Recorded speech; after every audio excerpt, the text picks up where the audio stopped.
नमस्कार, स्वागत आहे तुमचं मंगल किचन तडका या यूट्यूब चॅनलमध्ये।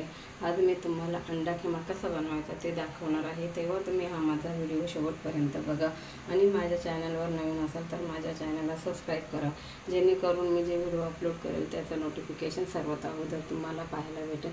चला आता आपण झटपट रेसिपीला सुरुवात करूया। अंडा खिमा बनवण्यासाठी इथे मी 6 अंडे उकडून घेतलेले आहे। त्याच्यानंतर इथे मी 2 मोठे कांदे एकदम बारीक चिरून घेतलेले आहे, 2 टोमॅटो ते पण एकदम बारीक चिरून घेतलेले आहे, थोडीशी कोथिंबीर ती पण चिरून घेतलेली आहे आणि इथं मी 1 छोटा चमचा हळद पावडर घेतलेले आहे, अर्धा चमचा मी धना पावडर घेतलेले आहे, चवीनुसार मीठ घेतलेले आहे। इथे मी 1 चमचा काश्मीरी लाल मिरची पावडर घेतलेली आहे, 1 चमचा मी जिरे पावडर घेतलेले आहे, अर्धा चमचा मी मिरी पावडर घेतलेले आहे, आलं लसूण पेस्ट घेतलेली आहे आणि हा माझा घरगुती मसाला घेतलेला आहे। हे बॉईल केलेले अंडे आहे, आता आपल्याला किसणीने असे किसून घ्यायचे आहे।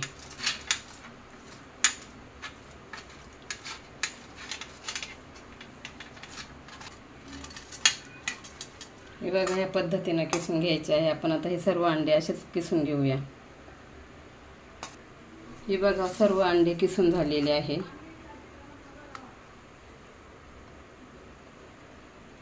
चला, इथे मी गॅसवर कढई गरम करायला ठेवलेली आहे। आता आपल्याला त्याच्यामध्ये 2 चमचे तेल टाकायचे आहे।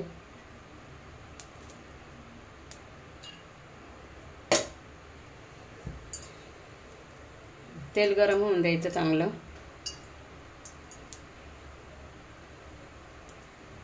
तेल गरम झालेलं आहे, आता आपण त्याच्यामध्ये कांदा टाकूया।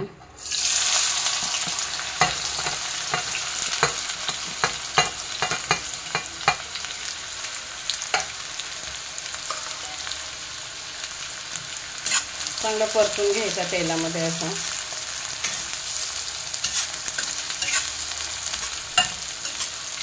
ब्राऊन कलर होऊन द्यायचा कांद्याचा। हे बघा, कांदा झालेला आहे ब्राऊन कलरचा। आता आपण त्याच्यामध्ये हे टोमॅटो टाकूया।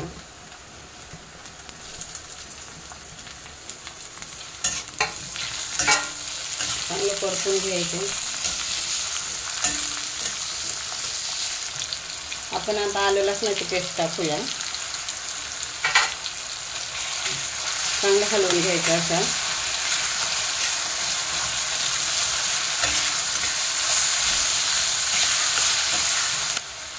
आता आपण 2 मिनिट मंद आचेवर वाफेवर शिजवून घेऊया।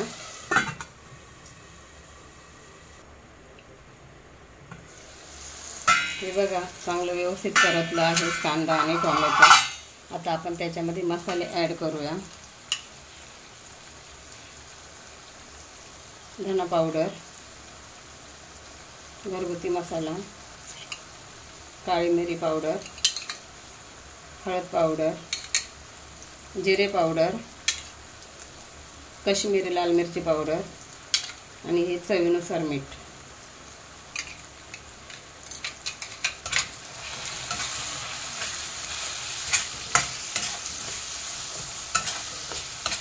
चांगला एकजीव करायचा आहे, परतून घ्यायचं असं व्यवस्थित चांगलं। आपण थोडंसं पाणी टाकूया आणि 2 मिनिटांसाठी आपण शिजवून घेऊया।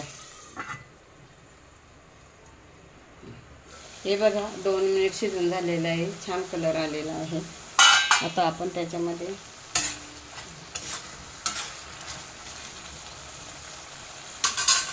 हे किसलेले अंडे टाकूया।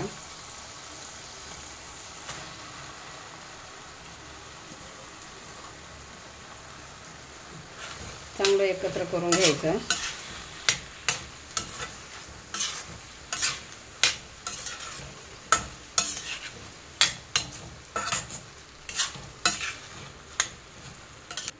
व्यवस्थित मी एकत्र करून घेतलेलं आहे। आता आपण थोडंसं पाणी टाकूया आणि 2 मिनिट झाकण ठेवून शिजवून घेऊया।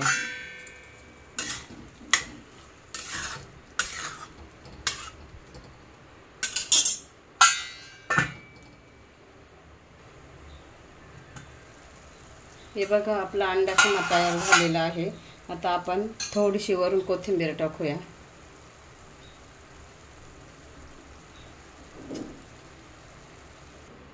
हे बघा आपला अंडा खिमा तयार झालेला आहे आणि हा अंडा खिमा पावाबरोबर किंवा तांदळाच्या भाकरीबरोबर खूप छान लागतो।